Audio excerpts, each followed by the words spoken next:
There are places in this world where the veil between reality and the supernatural grows thin. Places where legends come to life, and where a simple choice could lead you down a path of no return. Tonight, we delve into one of the most bone-chilling tales of them all.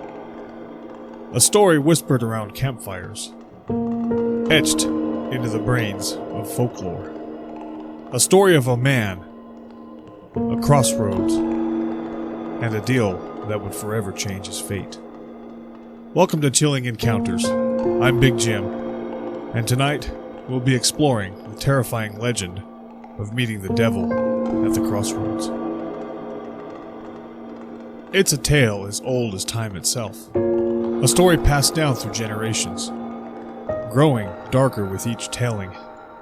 The crossroads, where two roads meet, where destinies are decided, and where the devil himself waits in the shadows, eager to make a deal. But what happens when somebody is desperate enough to seek him out? What could drive a person to bargain with the Prince of Darkness? There was once a man named Thomas. He was a blues musician from the deep south, playing in run-down juke joints and smoky backwoods bars. Despite his talent, Thomas struggled. He was a man with a dream, but no matter how hard he tried, he could never catch a break. The world was cold and unforgiving, and it seemed that he was destined to fade away into obscurity.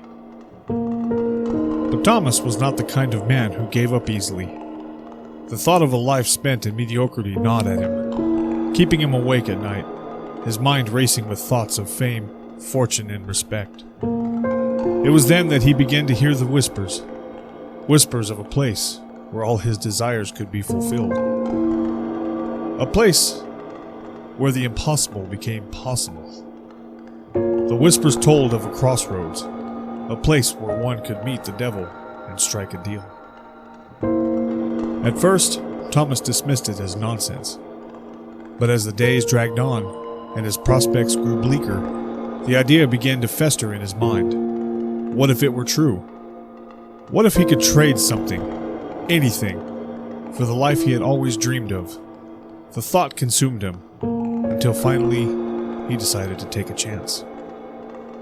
On a moonless night, with nothing but his guitar slung over his back and his hopes weighing heavily on his shoulders, Thomas set out to find the crossroads. He wandered far from the beaten path, guided only by the faintest of whispers and the gnawing sense of dread. The night was silent. The air was thick with anticipation, as if the world itself was holding its breath. After what felt like hours, he finally arrived. The crossroads was nothing more than a barren patch of dirt where two roads intersected. Surrounded by looming trees, they seemed to close in on him from all sides. The air was still, unnervingly so, as if nature itself had abandoned this forsaken place. Thomas stood there, uncertain of what to do next. The silence was deafening, and the weight of his decision bore down on him. He reached into his pocket and pulled out his lucky pick, the one he had used since he had started playing, and held it tightly in his hand. With a deep breath, he knelt down and buried the pick at the very center of the crossroads, marking the spot where he would make his stand. For a moment, nothing happened. The wind remained still, the night as quiet as ever. But then slowly, the air grew cold, and a shiver ran down Thomas's spine. The darkness seemed to thicken, and from the shadows, a figure emerged. He was tall, impossibly tall, with a presence that seemed to fill the entire crossroads. His skin was pale as moonlight, and his eyes gleamed with a thick, unnatural light. He was dressed in a fine black suit, immaculate and untouched by the dust of the road. And his smile was something that Thomas would never forget. It was a smile that held all the promises of the world and all the malice of hell. "You're a long way from home, Thomas," the figure said, his voice smooth and soothing, yet with an edge that cut through the night. "But you've come to the right place. Thomas could barely breathe. He knew without a doubt that he was standing in the presence of the devil himself. But he had come this far, and he couldn't turn back now. "I want to be the greatest blues musician that ever lived," Thomas said, his voice barely more than a whisper. "I want fame, fortune, I want it all." The devil's smile widened, and he stepped closer, his eyes never leaving Thomas's. "And what are you willing to give for that, Thomas? Everything comes with a price, after all." Thomas swallowed hard, the weight of his decision pressing down on him. "I'll give you my soul," he said with his voice trembling.